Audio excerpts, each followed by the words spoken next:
Hey, and welcome to Start Select Tuesday edition, or Tuesday edition as they apparently say in oldie English speak. I'm Jane Douglas, prepare for news. Sony puts a ring on it and buys infamous developer Sucker Punch. Valve confirmed for Gamescom, yay! And still no new Half-Life, boo. And Battlefield 3 guns down second-hand buyers. That is to say, charges them money to play online. First up, good news for PlayStation 3 owners kept awake at night by fears that PS3 exclusive maker Sucker Punch could go multi-platform. The infamous and Sly Cooper developer has just been bought by Sony, meaning that the studio's games will remain exclusive to Sony's hardware forever.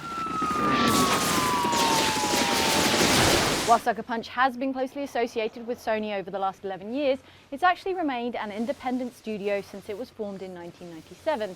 Its first game was even on Nintendo's N64 before it started working exclusively on Sony platforms in 2000.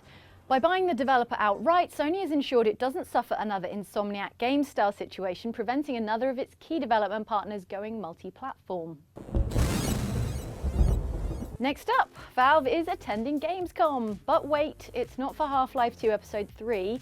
Instead, it's showing off Defense of the Ancients 2, a strategy game that has been kept under wraps since it was announced 10 months ago. DOTA 2 is predominantly a multiplayer game that will use Valve's Source engine. There will be no single-player campaign. Instead, computer-controlled characters will take over for players who disconnect during play.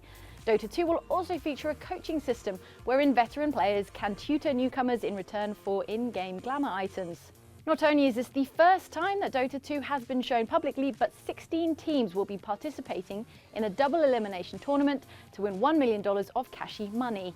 The tournament will also be broadcast online on Dota2.com during Gamescom from the 17th to 19th of August.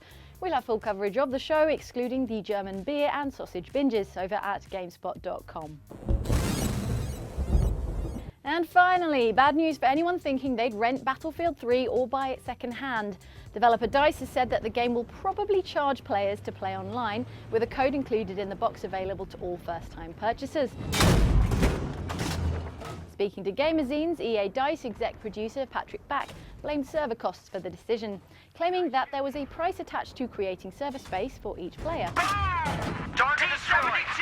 Back continued, it was actually a loss for us to have new players. Hopefully people understand why. It's not to punish people. To us, it's compensation, he said, rubbing himself in Swedish krona. Right, that's it for another episode of Start Select. Jog on, kiddies.